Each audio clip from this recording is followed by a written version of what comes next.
What are the different types of accounts that sales staff call? Generally, you'd be calling two types of accounts. One, and you select this from your database, it's either registered, which means that these companies have, at one time in the past, taken a free listing with us, and they've completed a form and registered for a free listing, which is now expired. So now it's a matter of trying to upgrade them to a paid listing. And the other type of account that you're going to be calling, it simply says contractor. And these are simply companies that have expressed interest in selling to the government. They have no relationship with Federal Buyer's Guide. So it's almost the same as calling a stranger. The only difference is that you know the contact for government sales, you know what the company does, basically the size of the company. And is there a suggested presentation? Well, for someone who's had a free listing, generally we keep it very clear and straightforward, no deception. Mr. Smith, this is Sam, and I'm calling from the Federal Buyer's Guide. You have been listed in our GovWorld online buying guide, and that listing is expired, and I wanted to send you a form for updating the information and renewing your listing. Now, generally, you'll be in conversation at that point, and if that person is no longer there, then you're going to have to go through the whole thing and explain that. For contractors which have no relationship with Federal Buyer's Guide, it's simply a matter of saying, Mr. Smith, I know you. This is Sam, and I'm calling from Federal Buyer's Guide. We've been helping companies increase their government sales for 35 years. I know that you have an interest in selling to government, and I wanted to send you some information. Now, I do want to get some information from you before I send you anything, so I can send you the correct type of information. Are you interested in building your business to government or increasing your government business? And just what is the sales process?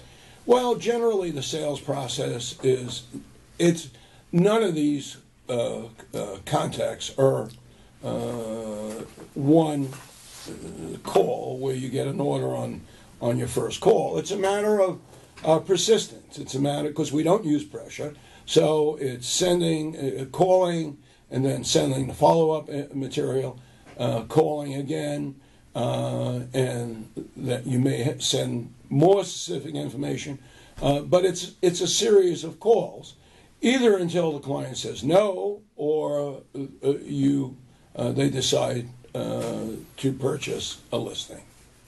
What's the primary objective of the very first call? Well, this is really important. Conversation. It's not going to be a sale. If you get a client to talk to you, keep in mind, no one was waiting for your call.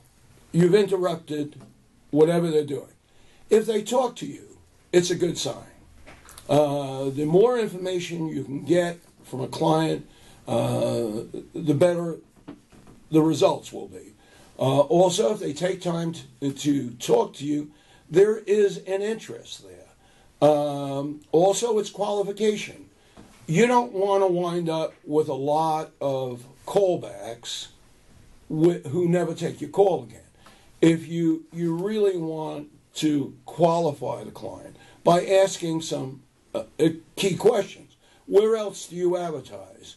And if they say no, it's probably a poor prospect. They're probably not going to start advertising now. Who do they sell in government? How active is their government sales? What do they sell? The idea is have a conversation. So this person remembers you. And you can tailor the information you send to be more specific for the client. What is the primary objective of the follow-up call? Follow-up call, it's actually, that's an interesting process. Now, what happens in the follow-up call, you may have to call a few times to get this person on the phone. But I say generally, if you make 3 follow-up calls and you don't get a call back, they've answered you. It's no. They've seen the information and they're not going to do it. But the objective of the follow-up call is, I've sent you the information, and I noticed that you haven't completed the listing form. Well, at that point, keep in mind the objective is to build some urgency into getting them to complete the listing form. If they've completed a listing form, you'll know about it. Also, it's a matter of answering questions. Again, we don't use pressure, so persistence is important. Bob, I'm going to get to your form next week. I just haven't had a chance to do it. Well, at one point, if they continue to take their calls, they're going to say, okay, look, I'm going to do it right now, today. It's a matter of continuing to call until either you get a yes or no.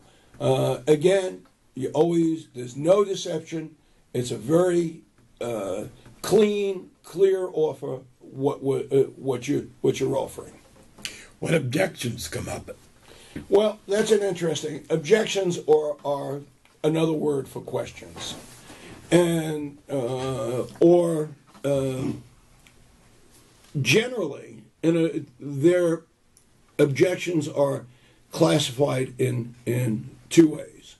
There's true objections, which is, hey, we're too small to advertise, or I talked to the boss, we're really not going to make any effort to go after government business, in which case I would say, okay, and go on. Or they say, we have no money. Well, the question is, why didn't they say? They knew there was a cost involved. Why didn't they say that the first time? Generally, some objections are impossible to answer, such as, we have no money, or we decided against it. Well, you've got to know, you can't do any worse. Your option is to ignore the objection, just pretend you didn't hear it, and keep going over the benefits of being included in the buyer's guide. If it's a strong enough or a real objection, they'll answer it again. Generally, my feeling is you're calling to be a facilitator. We really don't want to pressure anybody into doing this because we require their cooperation to make it successful. So if there's strong objections and no's, generally I go on. If there are questions, you answer the questions. Otherwise, you go on to your next account. And how do I ask for the order? Well, that's a tough. Nobody likes making a decision, and generally people don't like spending money, and so it's a decision, money decision. I try, if they're interested, what product, you ask soft questions, which kind of lead into the sale. What products are you going to list? What area of government do you want us to target? What type of bids do you want? Well, if they respond to these questions, generally it's just a matter of, okay, do you want to complete the form, or do you want somebody in our editorial department to call you and work with you in completing the form? You can do it either 2 ways. Or do you want me to stay on the phone with you and complete the form?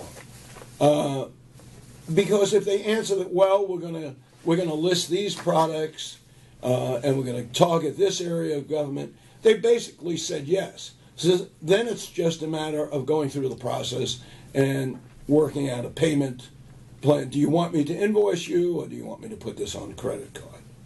Again, it's soft. If you say, what products are you going to list? Well, we really haven't decided to do this. Well, at this point, you need to continue stressing benefits to the client because they're still undecided. And incidentally, that's the hardest part. Clean yeses and clean nos are simple. People who are on the line, that's where your talent comes into play.